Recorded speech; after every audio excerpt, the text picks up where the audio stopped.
Hey everybody, it's so good to see you. I don't know if y'all can tell, but I am super excited about what's getting ready to happen on tonight because we're getting ready to engage in big conversation with the Sacred Sisters. Yes, that's right. You're at the right place at the right time. But listen, we don't want you to take all this in just for yourself. We need you to do some things. How about this? Why don't you start by pressing likes and loves? Because every time you press that like button, every time you press that love button, you expand our reach. There is a generation that needs to hear this message on tonight. And don't stop there. How about this? Why don't you go ahead and press that share button? Yes, share it on your profile. There are so many that need this message of healing that I believe is getting ready to take place tonight. So don't miss out. Don't let anybody miss out. Press that share button.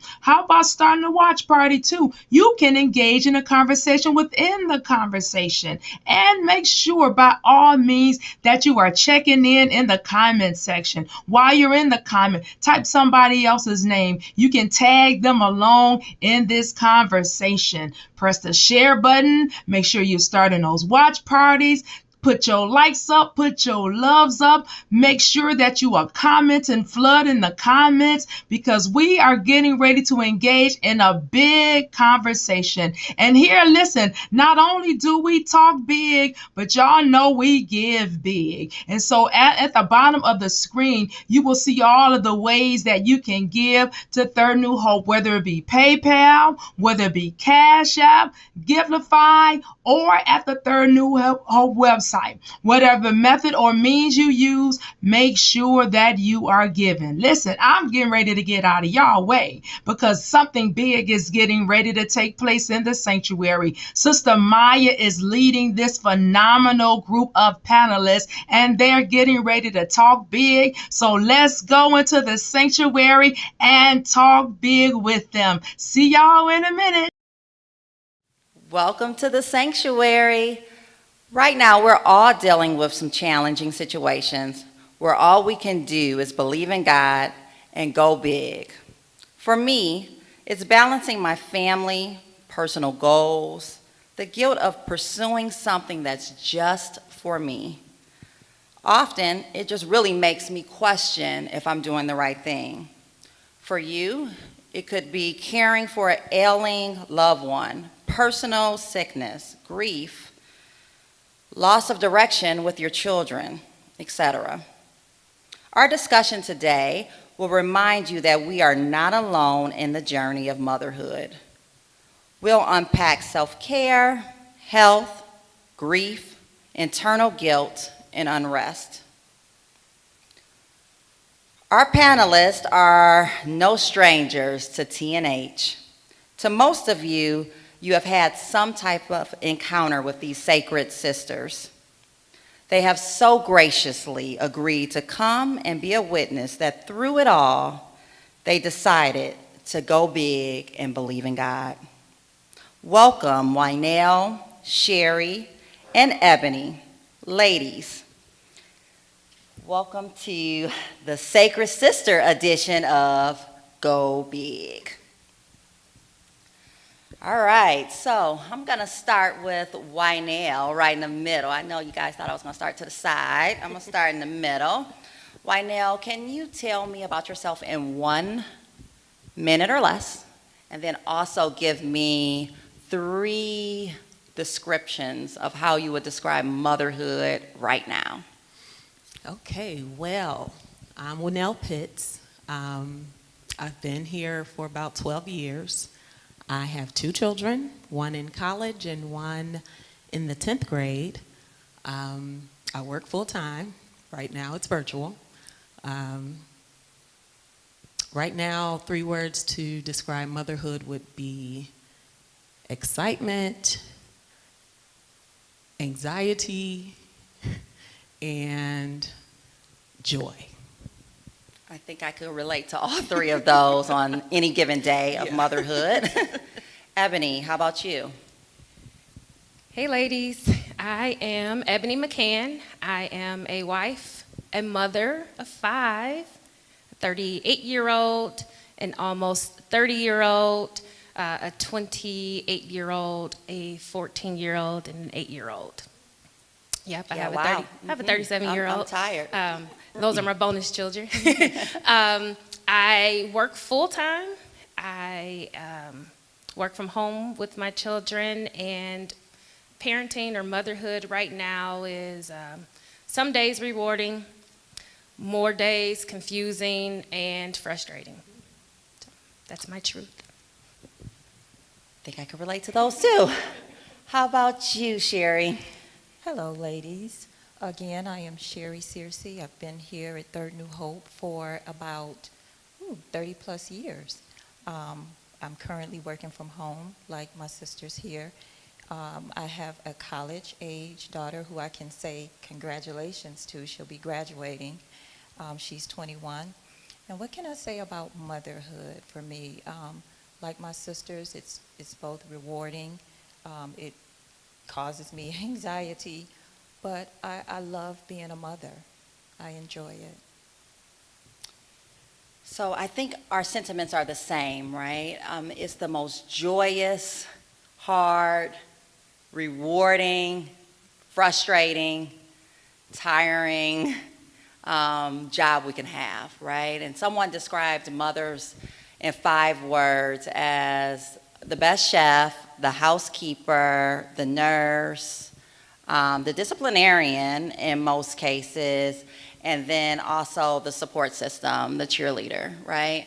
And you do all of those things every single day. It's not like, it's like, you can say, oh, I'm taking off this hat and I'm not going to use it today. You just never know what's going to happen.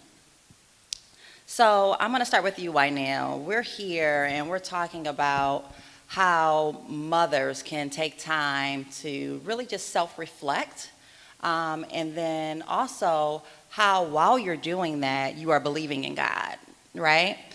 So I'm just interested in your story and what you would like to share with the ladies and our audience.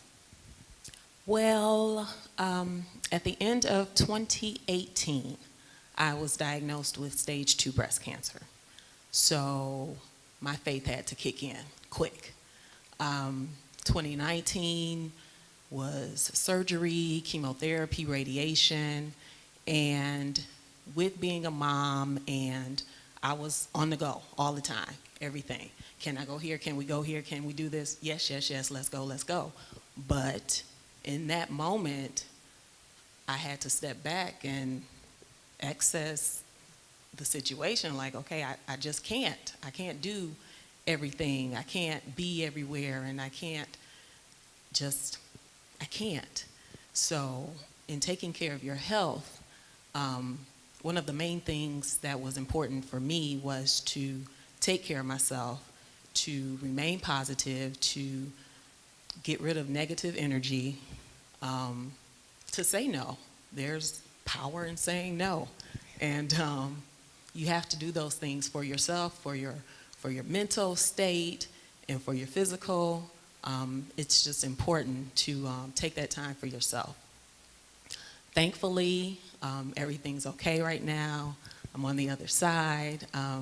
Praise my God. Kids were very supportive once I explained what was going on. Mm-hmm. They may have been shaky at first, but thankfully my kids know how to pray. Yeah. So we are going big, believing in God all the way. That's amazing. So tell me, what was the hardest challenge as it relates to motherhood going through an illness? I know it was being able to say no to our children, where a lot of times we don't say no, right? We try to give them our all. But besides that, was it anything else that was just one of those things that was heart-wrenching that you had to forgive yourself for and not have guilt?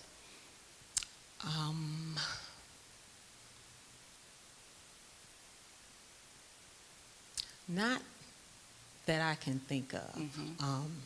Because what I was going through was physical. Yeah. It was necessary to say no. Mm-hmm. You may feel guilty, but ultimately you got to realize you can't pour from an empty pitcher. So it's important that you take care of yourself, that you get what you need so you can give to others. Wynell, can I have you just tell the audience that one more time? What was that? We can't pour from what? You cannot pour from an empty pitcher. Yeah. If there's nothing there, you can't give anything. That is powerful, right? Something so simple is something that I think people, but mothers especially, need to hear. Thank you for that. I'm going to move on to Sherry. Can you give me an idea of how you are dealing right now with grief, and just give us a little bit of your story as well? Absolutely. Mostly everyone here knows what my situation is, but I'm just going to restate it for maybe someone new that may not know. Back in September, I lost my husband tragically. He was murdered in the Wayne County Jail on duty, and that just, it was devastating. It was, and it is. I'm still going through grief. The only reason that I'm here and that I can talk about that today is because my belief in God. Like Wynell said, when she learned about her condition, her faith kicked in. Yeah. My faith kicked in. That was the only thing that kept me from utterly losing my mind, was my faith and my belief in God. And that's what's keeping me going today. I'm dealing with it because I continue to pray. I continue to trust God. I got help. I mean, that's very important. We have to get help. We have to let go of the stigma that says, you know, I can do this. We can't do it on our own. I had to seek professional help, along with believing in God, because he puts people here to help us with those types of situations. And that's what's getting me through, me and my daughter and my family. I would be remiss to ask, how is Chastity doing? She's doing okay. It's a lot for her as well. I just thank God for keeping her focused through all of that. She was able to continue with her studies. She didn't take a break, you know, other than to come home and, you know, the 2-week period, but she went back to school to finish up. And I owe that all to God, you know, and my support system, my family, my church family. People have, I mean, all across the U.S. literally reached out to me because they knew the pain and anguish that I was dealing with, me and my family. But it's only by the grace of God that I can stand here today and share this, because it is not easy, and I'm still dealing with so much, but because of God and just knowing him, I know that there's victory on the other side and that God is going to get the glory out of this situation. I can face tomorrow because Jesus is my victorious warrior. Amen. Amen. One point that you said that I believe that most people probably struggle with is understanding when you need help, right? And I think as women especially, we have to be so strong on so many fronts when it's time for us to reach out and get help and go to a professional and really start trying to unpack along with God, right? Because we know we wouldn't be able to go to the professional if we didn't believe in God and know that we had healing out here somewhere. But going and seek help is just a powerful thing. And I've had to do it. I've had to do it in dealing with my daughter and my daughter's mental illness. And some people say, well, you know, it's her that's going through it. Why are you at the psychiatrist's office, right? Well, because as a mom, I have PTSD for what she's going through, right? And I can't sleep at night, and I'm always nervous and anxious, and gaining weight, losing weight. It's all types of things that happen. And, I fall on your face and pray. But at the end of the day, God led me to say, you know what, you need to go and talk to somebody and really get it out. So I appreciate you bringing that to the light for everyone to know that it is power and just saying, I need a little bit of help, Ebony, look, you just named off about 15 ages. I'm trying to figure out I know. that you 25 and you have a 40-year-old. Yeah. I'm just trying to figure it out. So God bless me. He right. blessed So I me. know everybody confused out here. I was confused. Everybody else is confused. So I just want you to share that part of your story in the beginning of it. And then outside of your older children, you have a teenage daughter. Thank God I'm not on that side. I will be soon, but I'm not on that side anymore. And then, how old is Caleb? 8? He's 8. He's In 8. year, second grader. Second grade. So you have a lot on your plate. So let's start unpacking that.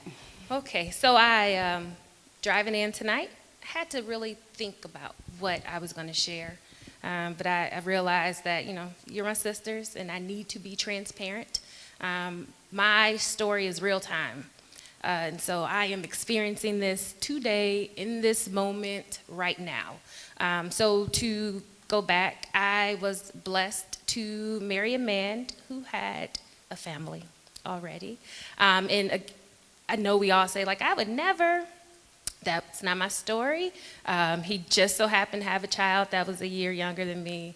And my daughter will be celebrating her 30th birthday in July, and my son is 28. They don't live with us, praise God. I do have a 14-year-old, 9th grade daughter in my house. I do. She's there. Can everybody bow their heads in prayer? Yeah, she's there. On most days, she is my Sister Sledge. Literally. That's a name my mom called me. She referred to me as Sister Sledge, and I referred to Zion as Sister Sledge on some days. Other days, she is that person that lives in the room next door. Teenagers are interesting. And if I have to say clean this room one more time, I don't know, my definition of clean differs from her and her brother. She has, through it all, because we are experiencing some real-time stuff in our household now, she has kind of taken on that role of, I see in her attempting to be strong. And I don't know where we put this notion in our kids, whether it's just a learned concept where we you get praised for being strong. She'll walk up to me in the kitchen and hug me. When I tell you, sometimes I need that hug, and I find myself literally falling and collapsing in her arms, I needed a hug, and I let a couple tears, and then I realized, I'm the mama. I'm supposed to be coming to you. But she definitely has the ability to help me through this journey. I feel like I have the trifecta. So I'm dealt with grief. I lost my mom some years ago, but I don't know if I ever fully dealt with her loss because I didn't seek counseling, because I still have the fear that counseling will uncover some things that I'm not ready to address. And I feel like I need to be prepared to deal with those revelations. But I probably should be on somebody's couch right now, today. We have experienced illness. My mom passed from cancer. My husband was diagnosed with cancer recently, and so we're again in real time dealing with that. And then I was diagnosed with multiple sclerosis in 2015, which is an autoimmune disorder that's triggered by stress. What I got going on. I got stress, all kind of stress. But I definitely am in this season of, I feel somewhat guilty. And I'll share my guilt. This is my moment. When my husband was diagnosed with cancer, I said, how am I supposed to look? How am I supposed to present myself? Am I supposed to go in the corner and cry? Or am I supposed to continue to live and hopefully inspire him or these children that are in the house with us? And so I struggle because we did not tell people immediately. But I still, every day, was getting up, putting on a little hair and makeup, and smiling, but feeling guilty for smiling, feeling guilty for going places. And then I looked again at that 14-year-old that I have. I can't crumble. I can't. My older children kind of call me to, hey, how are things going? And I find myself now, which is the role that I've always taken in life of being that person to just try to exude strength. But I do know that eventually it's going to catch up, and I'm going to have to deal with it. But right now, in this moment, I am just trying to be as strong as I can be for my children, as well as maintain some type of normalcy for my husband. I can't fix this. Right. And that's the biggest battle that I have. I am a fixer. I can't fix this. There's nothing I can say. I can't take away the pain. So I struggle with that. I struggle with that, and I struggle with believing in God. And that's honest, because this is scary. So, Ebony, I have a question for you. So, when you say, I struggle, and I struggle even to believe in God, I mean, that's so relatable. Because I often ask God why. Why does my child have to go through what she goes through? Why do I have lupus? Why do I have, whatever, financial troubles or whatever it is? I ask why. But I also want to know, when it's time for you to not be strong and to be vulnerable, do you have anyone that you can lean on? Because you're supporting a lot. Who are you looking to support you?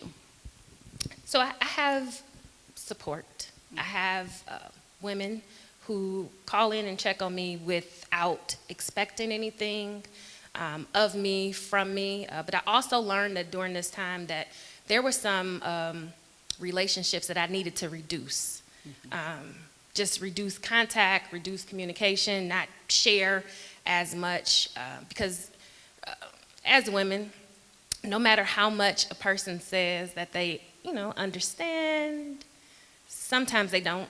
And they can sometimes say the wrong stuff. Right. And so in an attempt to not, say harsh things or, sever a relationship completely, I've definitely learned to reduce my interactions with people. There are women that call me to let me know that they prayed for me.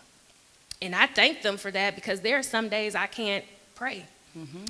So just the fact that they're calling me, telling me that they're praying, and I didn't ask, didn't seek it out. And that's one of the things that I admire about our church and this Sacred Sister ministry, is that you get support from people that you wouldn't even expect. Right. Like, people reach out to you like, hey, you know me other than being Minister Al's wife, or other than being Caleb and Zion's mom. You know my name.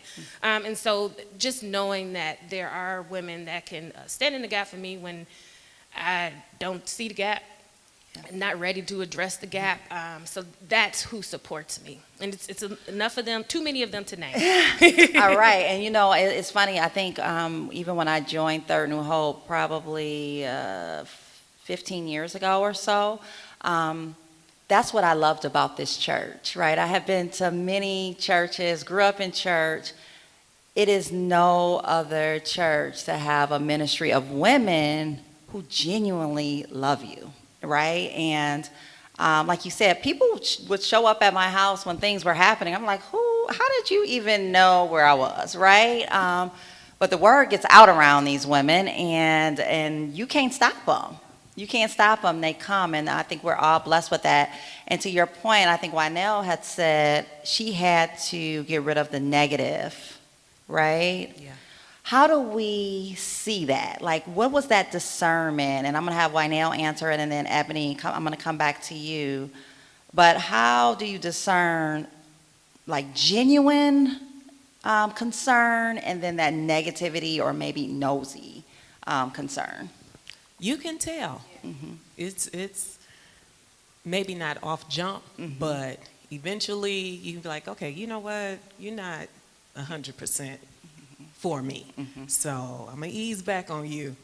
But you can still be nice about it, but just know that I can't do everything with you. Right. Yeah. And I think that's the maturity in it, right? I'm sure you have people knocking on your door, and how did you ever feel like, yeah, that's not who I really want to be there for me right now?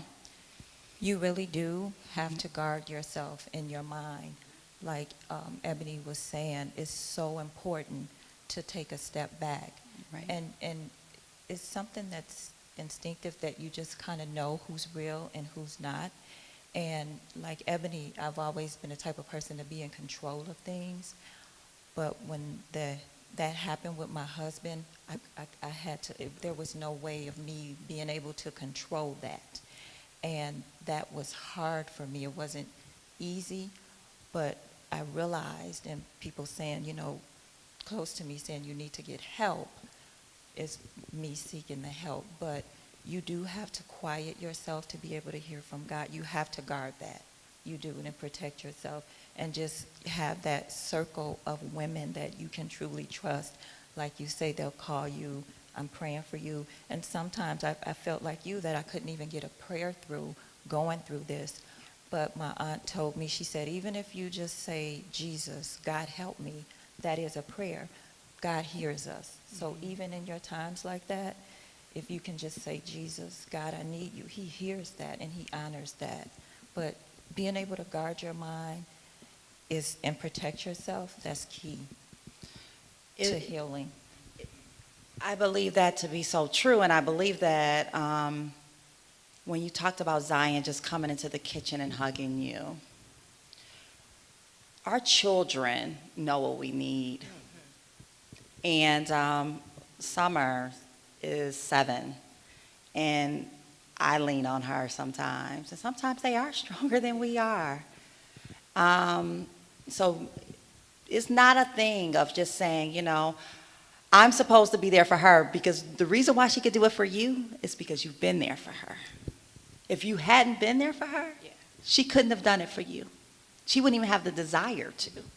Right? So as much as our teenage daughters act like we get on their nerves or we're the worst people in the world, those hugs show you that you're not. Yeah. So tell me, I know we were talking about that internal guilt. And I know you just said, look, I might need to get on somebody's couch right now, and I'm going to let you do that privately. We're not going to bring a couch out here for you to get on. Thank you. But you also talk about unrest, and I'm imagining that as just, you know, never getting an opportunity to just turn your mind off and say, I am not going to think about all of the challenges that's going on in my life right now. Can you give us a picture into what that looks like? I guess the only way I could describe it or paint this picture is to give you a snapshot of my day. So wake up. Get the kids up for virtual school, get up for work. A lot of days I play, you know, in my head, like, am I really going to hit the snooze button? Am I going to get up? Because I know immediately it requires my brain to switch on. I have to think about, you know, problems at work, potential issues at work, issues at home. We have a dog now, like we needed something extra on top of everything that we have going on. But we have a dog that is definitely gonna grow into a horse. But I get Caleb up for school, make sure that Zion is up for school, take the dog out, and then I log on to work to kind of see what challenges await me there. I'm an administrator at work, so I don't have a lot of moments where I can downplay. I have to be ready to problem solve and deal with judges and deal with the sheriff's office. I have different people that I need to deal with, attorneys, and so I don't have the opportunity to kind of sit back. And then somewhere in there, the people at my house expect breakfast and lunch, and God forbid, dinner. So I can get one good meal. If I get one good meal a day, I feel like I'm doing okay. don't expect anything else of me. But there are then other days where I'm up, I'm ready, I'm gonna mop the floor, I'm gonna do all these things, I'm gonna make breakfast. And so that is where I know when I'm struggling with something, because I stay busy. When I stay busy is when I have a lot of stuff on my mind. I'm constantly thinking. So the way that I deal with those thoughts is just to stay busy. Because if I'm busy, It's the fireworks. it's the going off for fireworks. you. Yeah, yeah. God that's was what it telling is. me to sit down. Yes. But because if I stay busy, then I don't have a lot of time to think about what's really going on. But then I quiet myself at night. I get on the treadmill. And I go through every emotion on the treadmill. So I try to do an hour. So I've done a Zoom call, girls conference call. I've cried on the treadmill. I've listened to trap music, Please Forgive Me God, on the treadmill. I've listened to gospel music on the treadmill. But that hour is my time to find some rest. Everyone in my house knows 10 o'clock, leave her alone. Leave me alone. Just let me have this moment to myself. And it has been since Thanksgiving. I've been giving myself that 1 hour out of the day, and I feel guilty when I don't get the opportunity to do it. But being busy is how I deal with unrest in my mind, because if you sit there, your mind can take you some places. Yeah, it can for take you sure. some places. For sure. Wynell was talking about self-care. How do a mother like Ebony, I'm going to just use her as an example because I think her motherhood journey right now is very intense. How do a mother take time for self-care, even more than that 1 hour that she's given herself? Is this 10 o'clock at night? 10 o'clock at night. Oh my God. Okay, So so 10 o'clock I'm at not night, even going to 10 say o'clock that at self-care. night on the treadmill, and then after you've been on the treadmill, you need a couple of hours to sit still. Right, so then you can I'm rest. in bed at 1, up again at 7, so it's not really helping. So we're gonna like X that off the record. She's not doing self-care. I'm not. She's torturing I'm herself not. at 10 o'clock at night and working out. Okay. So Wynell, how do you suggest women take self-care without feeling guilty? Any moment you can get to yourself. Sometimes you just got to log it under self-care. Whatever it is, a cup of tea, just sitting with your eyes closed for a minute, wherever we can get those moments in a day, Yeah. we have to. I take it under self-care. I had a disagreement with my husband about self-care because he thought self-care is when I went to the grocery store. You had time to yourself. I'm like, Wow. To do something for the house? I was at the market. Yeah. Right?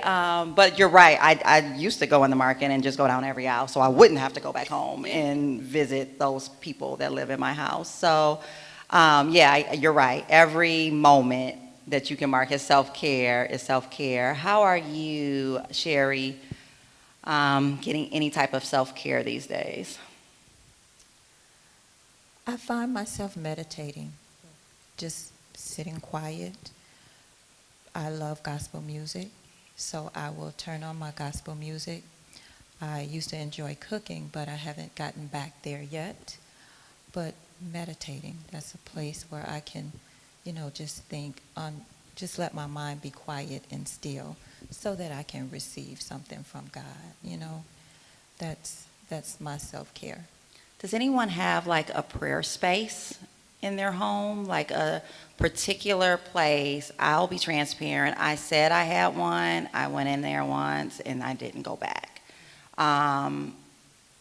That's something I need to work on because at one point I was putting sticky notes to remind myself that I'm worthy, right?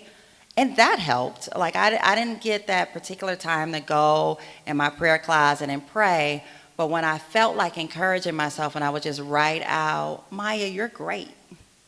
You're worthy. You're special. I will put scripture on there. I can do all things through Christ. And they would just be in random places around the house. Maybe I got that from being Mary Jane. I don't know.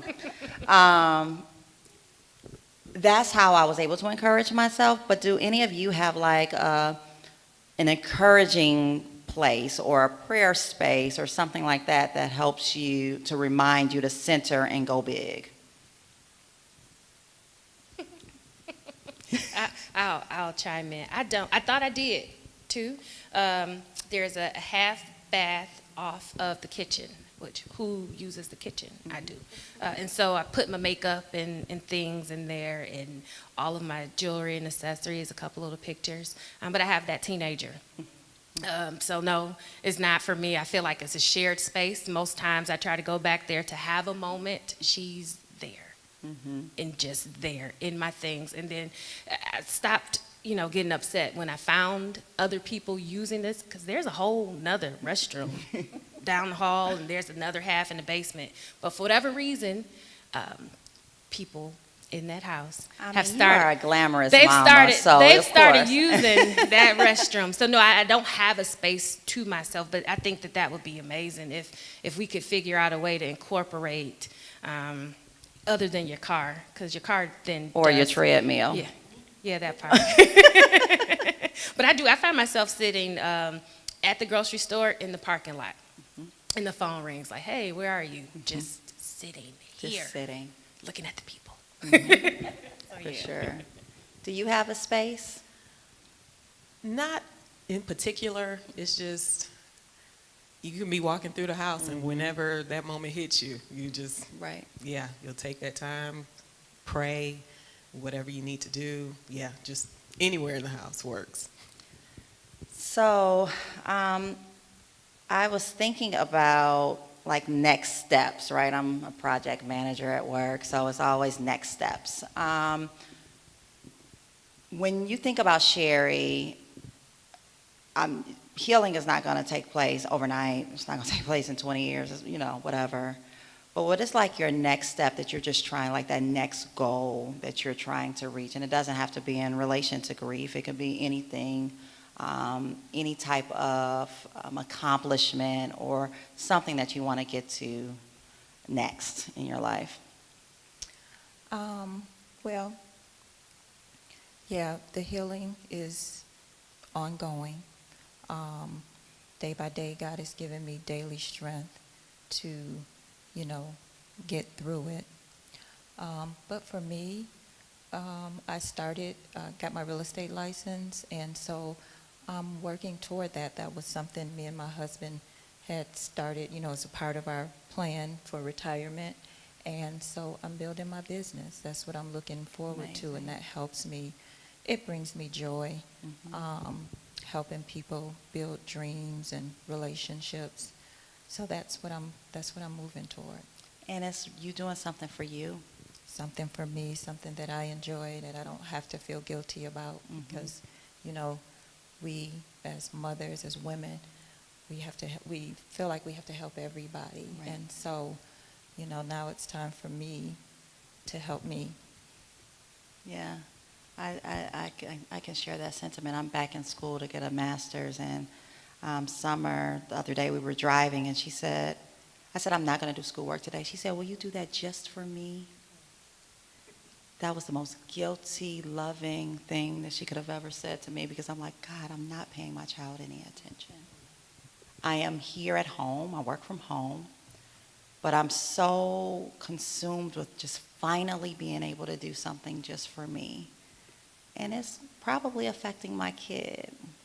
I don't know how to deal with that. I'm in the middle of that. I'm in the thick of that too, right? I'm leaving here to run home to start studying again. So I don't know how to keep like pushing and doing something for yourself and not having that guilt. But what is your just for me? I've started to work out more, and I'm enjoying it now. Before it was like, it's a task, it's tedious, I don't want to do it. But I'm enjoying it, and seeing results always gives you that extra motivation. So it's something that I want to continue doing. I recently left my job of 20 plus years to move on to something else. So I feel that this is a new chapter. So for me, just for you. Just for me. Nobody can benefit from it but you. Yeah. How about you, Ebony? I thought you were going to skip me. No, girl. Because as I was listening, all of my just for me included someone else. And I think that's just because, my life is happening right now.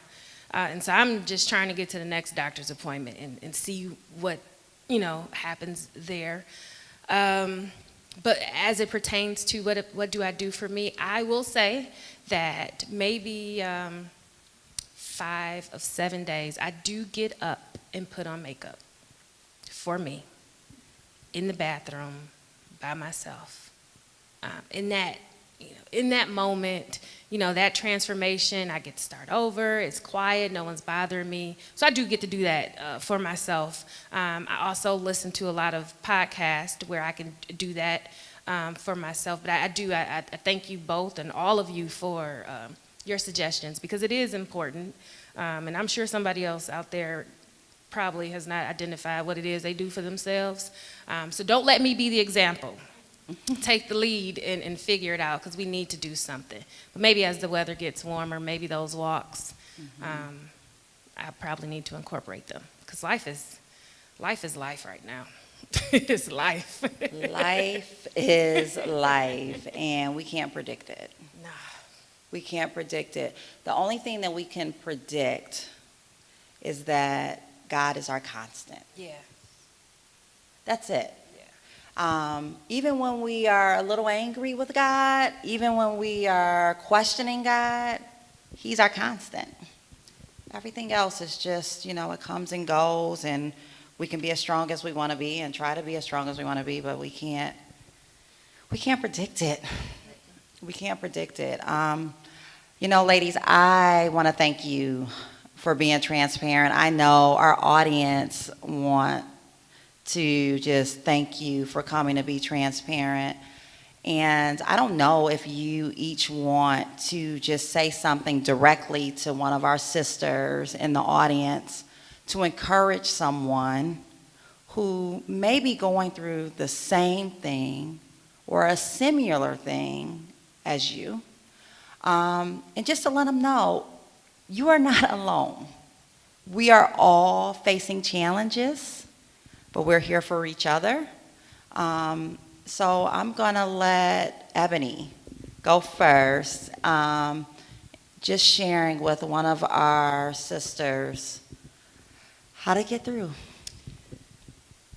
It's not simple, but I will say this. I'll share this. I had the privilege of having my makeup professionally done Friday. And it was by a makeup artist that I follow on social media. And a couple years back, she would make these posts. And I didn't understand them then, but I definitely understand them now. It was just real simple, that God gives me everything I need.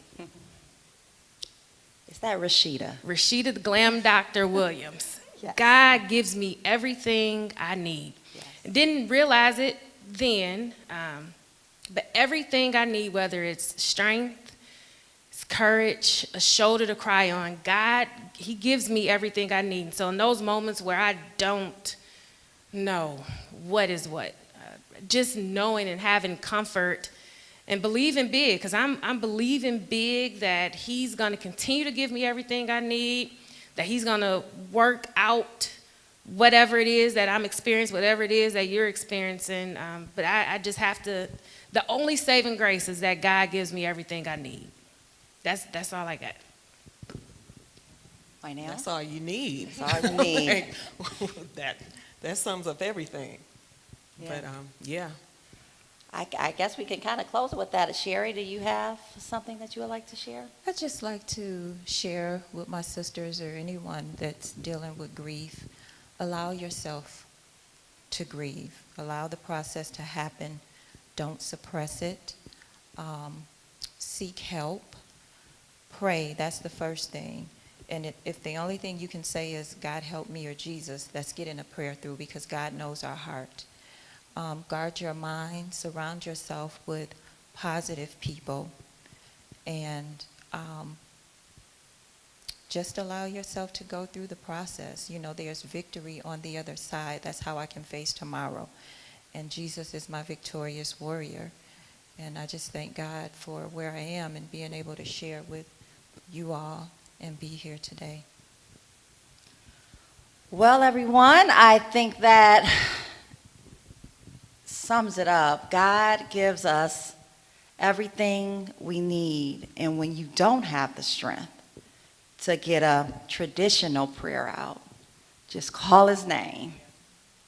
Just call his name, and he will protect us. So I'm going to kick it back over to April in the studio. Thank you all for coming and joining us as the Sacred Sisters go big and keep believing in God. Love you all. Talk to you soon.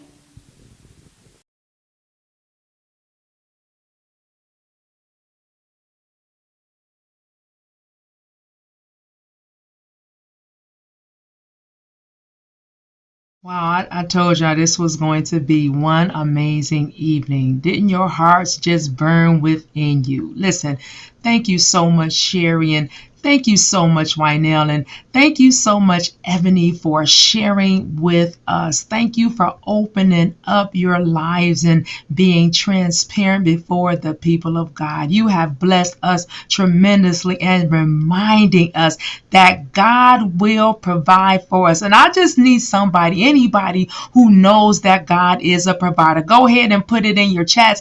I thank God that you're a provider. Go ahead and put it in the comment section. Thank you, God, for being a provider. God is a provider. No matter what we have to go through, no matter what we experience, our God will provide. We thank God for you, Sacred Sisters. Thank you for Mya for the powerful moderation that you did. This was just an amazing, phenomenal evening, and I pray that every single one of you were blessed. Thank you so much, Facebook Live, for being on with us. Thank you for your sharing, your likes, your loves, and your comments. Thank you so much for being great participants. And listen, if you haven't given, you still have an opportunity.